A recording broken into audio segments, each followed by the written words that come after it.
If your garden soil feels dull, lifeless, or just refuses to bounce back no matter what fertilizers or organic blends you add, you're not alone. Every gardener has faced that heartbreaking moment, plants drooping, leaves losing their shine, and growth slowing to a crawl. But what if the secret to reawakening your soil's vitality has been sitting right under your nose this entire time? What if the humble byproduct of rinsed rice water could rival the legendary compost tea, one of the most celebrated brews in organic gardening? Today we're diving deep into a head-to-head test that just might change how you feed your soil forever. This is the ultimate soil showdown, rice water versus compost tea, and the results are nothing short of shocking. Both rice water and compost tea have earned devoted followings among gardeners worldwide. One is a simple kitchen leftover, the other a carefully brewed elixir teeming with microbial life. Both promise healthier soil and stronger plants, but which one actually delivers the fastest, most effective microbial boost when your soil is begging for life? To find out, we ran a side-by-side test using identical soil and environmental conditions. The goal wasn't just to see which grew greener plants, but which truly activated soil microbes faster. Because when microbes thrive, everything in your garden thrives. These invisible powerhouses break down organic matter, release nutrients, and keep soil structure light, breathable, and fertile.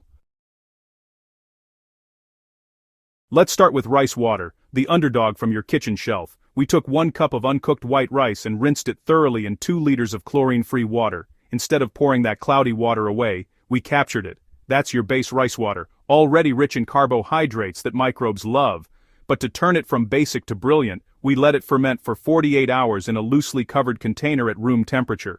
During this time, naturally occurring bacteria and yeast multiplied, creating a slightly sour but pleasant scent, a sign that lactobacillus and other beneficial microbes were thriving. Once fermented, we diluted the rice water in a ratio of 1 part fermented rice water to 3 parts water. This dilution keeps it gentle on roots while still potent enough to stimulate microbial life.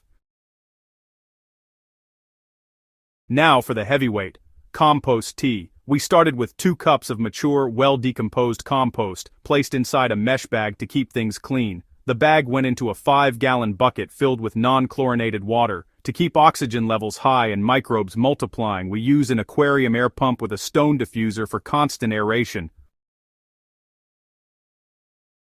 To fuel microbial reproduction, we added 2 tablespoons of unsulfured molasses, a favorite sugar source for beneficial microbes. After 24 hours of aerated brewing, we removed the compost bag, strained the liquid, and were left with a dark, nutrient-rich tea, a liquid gold for any organic garden. To keep things fair, we filled 3 identical containers with the same type of compacted, nutrient-poor soil. Group 1 received the diluted fermented rice water every 3 days. Group 2 received aerated compost tea once a week, since it's more concentrated. Group 3 was the control, plain water only. All containers were kept under identical light, moisture, and temperature. The goal? To see which treatment jump-started microbial activity fastest and which sustained it the longest. Within just a few days, the rice water group began showing subtle but powerful signs of life. The soil released a light, earthy scent, a hallmark of microbial activation. Then, there was the white mycelial bloom on the surface, a sure sign of beneficial fungal growth below. Meanwhile, the compost tea soil began to look darker and richer, its texture loosened, suggesting organic matter was breaking down faster, thanks to the microbes introduced through the tea. By day 10, the plants in the compost tea soil showed visible improvements. Deeper green leaves and sturdier stems. Compost tea's rich nutrient load was clearly fueling growth. But, when we measured soil respiration, a test that indicates microbial metabolism, the rice water soil actually outperformed the compost tea. Its microbes were more active, releasing 17% more carbon dioxide, a clear signal that the microbial community was awake and bustling. After 3 weeks, the differences became even clearer. The compost tea soil grew taller, stronger plants with thicker stems and deeper color, proof of sustained nutrient uptake. Rice water, however, created softer, more aerated soil with noticeably higher microbial counts. So, the verdict? Rice water wakes up your soil microbes faster, while compost tea keeps them energized for longer. It's kind of like comparing a morning espresso to a full breakfast. Rice water delivers an instant jolt of life, and compost tea nourishes that energy for the long haul. The secret really lies in its simple sugars and starches. These carbohydrates serve as instant energy for bacteria and fungi, triggering rapid microbial multiplication. Think of it as flipping the on switch for your soil life. When microbes wake up, they immediately start breaking down existing organic matter, releasing nutrients, and improving soil structure. This makes rice water an excellent pre-planting treatment or a quick reviver for tired garden beds that haven't seen compost in a while.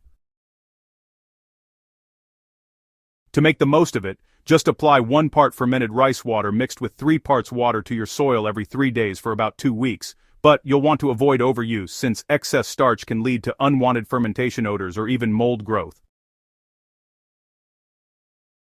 Compost tea, on the other hand, doesn't just wake microbes up, it introduces new ones directly into your soil, along with a buffet of trace minerals, humic acids, and plant hormones. This makes it, well, the ultimate maintenance tonic for healthy, thriving soil. Now, apply compost tea once a week, preferably in the evening, to minimize evaporation and give those microbes time to settle overnight. The key is aeration.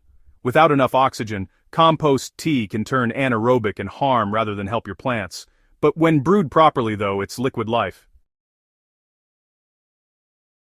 Here's the real magic. You don't have to choose between the two. Used together, rice water and compost tea form a synergistic cycle that mirrors natural ecosystems. Start with rice water to spark microbial activity, then follow up with compost tea to sustain it. Try alternating weekly. Rice water 1 week, compost tea the next. This rhythm creates a living, self-sustaining soil ecosystem where microbes thrive, organic matter decomposes efficiently, and plants absorb nutrients effortlessly. Over time, you'll notice your soil becoming richer, looser, and darker, a living carpet of fertility that practically grows plants on its own. So, who wins the showdown? In truth, both do, but in different ways. Rice water is the fast-acting microbial activator, the spark that wakes your soil up from dormancy. Compost tea is the nutrient powerhouse, the steady fuel that keeps those microbes thriving. Used together, they're unstoppable. You'll see faster plant recovery, stronger root systems, and soil that feels and smells alive again. So, next time you rinse your rice, don't pour that cloudy water down the drain. Save it, ferment it, and give your soil the wake-up call it deserves. Pair it with a weekly dose of compost tea, and you'll unlock the secret to truly living soil. If you found this test enlightening, hit that subscribe button on Crop Corner, tap like, and share this with every gardener you know. Let's bring life back to our soils, one drop at a time.